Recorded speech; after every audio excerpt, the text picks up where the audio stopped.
Assalamualaikum warahmatullahi wabarakatuh. Bismillah, alhamdulillah, wa syukuri nikmatillah, la haula wa la quwata illa billahil aliyul azim. Kita sebagai manusia yang dilahirkan di muka bumi Nusantara ini, kita berbangsa-bangsa dan bersuku-suku dan diikat dengan Bhinneka Tunggal Ika. Adat dan tradisi setiap suku tentunya ada perbedaan juga, walau mungkin agamanya sama, akan tetapi tradisinya berbeda.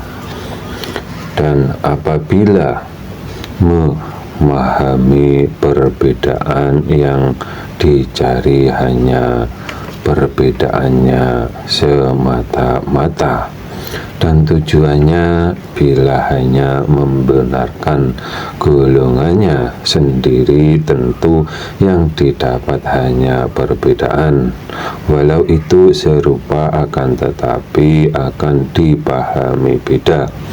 Contohnya, wewangian yang sudah diolah menjadi minyak wangi dengan bahan bakunya tentu berbeda. Akan tetapi bila kita mencari kesamaannya, tentu akan memahami bahwa keharuman yang dapat dimakrifati hidung tentu sama-sama harumnya. Cuma yang dimakrifati mata lain.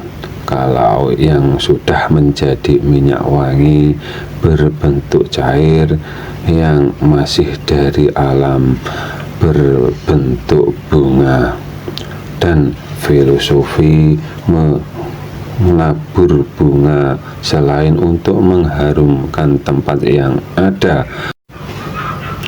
Bunga disebut juga kembang agar mengembang, bunga agar dapat berbunga atau bertambah.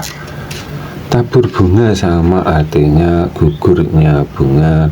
Gugurnya bunga biasanya akan munculnya buah setelahnya.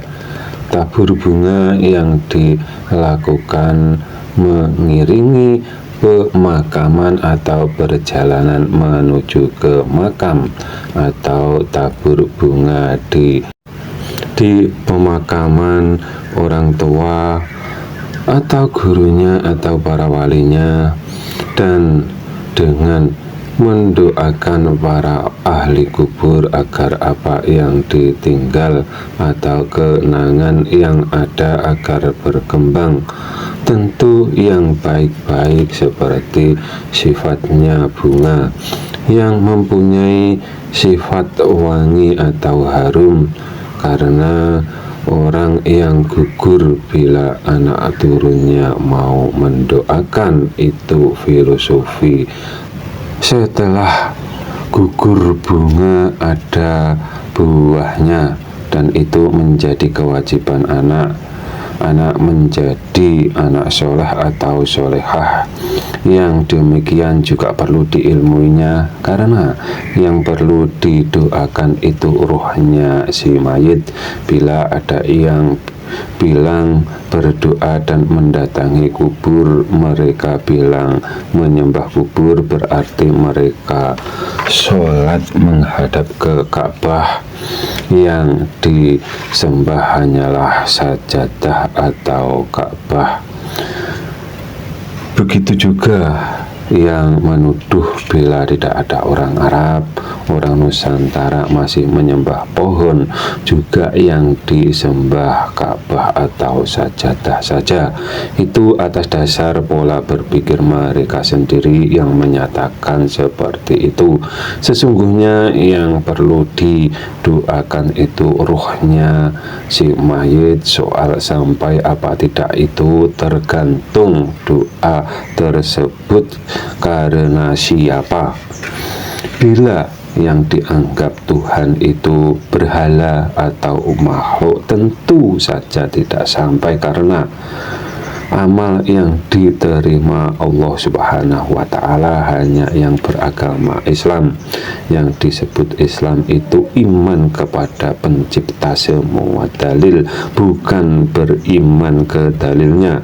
Bila menyelisihi seruan ayat Al-Quran, yang dipuja pasti berhala atas prasangkanya sendiri. Berdoa untuk si mayit dan mendatangi kuburnya agar kita sadar bila kita juga akan mati juga. Berdoa dan sebagai anak soleh mendoakan ke orang tua, juga guru atau alim ulama, juga karena rasa syukur kita terhadap apa yang telah mereka berbuat untuk kita. Karena kalau tanpa orang tua kita tidak mungkin ada, kalau tanpa guru tidak mungkin kita ada ilmu. Guru kita sampai ke baginda Nabi Muhammad Shallallahu Alaihi Wasallam. Bila itu ilmu agama, itu pun kalau sanad keilmuannya tidak terputus, dan pemutus itu adalah syaitan atau iblis yang sifatnya menyesatkan anak cucu Adam. Yang demikian itu tidak layak disebut ahlu sunnah wal jamaah. Mungkin secara keilmuan syariatnya bersanad, akan tetapi ilmu iman Islamnya menyelisihi seruan ayat Al-Quran. Tentu kelak di sana tidak mendapat syafaat dari baginda Nabi Muhammad Shallallahu Alaihi Wasallam. Apabila ada kata yang salah, kami mohon maaf. Akhirus salam. Wassalamualaikum warahmatullahi wabarakatuh.